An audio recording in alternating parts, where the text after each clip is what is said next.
Disappointed, but the bottom line is I've been saying since Friday that the most important thing a voter can do is to show up at the polls early tomorrow, be willing to stand in line, take their time, keep a good temperament, and let the election process take its course. You have to be at the polls before 7 p.m.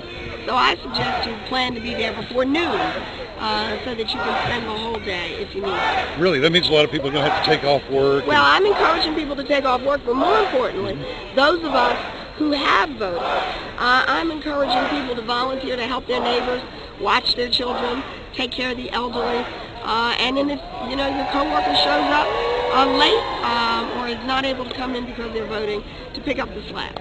Are you worried at all that some people might just be chilled out of the polls? They might just say, oh man, that line's too long, I can't stand in it. Well, we've waited a long time. This election is at a crossroads.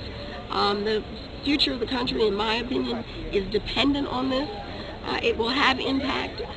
The president will have impact on our lives for a long time to come. It's worth the wait, the inconvenience, the rain if it were to come, the sun if it's too strong. Please come out and vote. Thanks. Thank you. You good over there? Yes. Okay. Ladies and gentlemen, Good to see you, Mayor.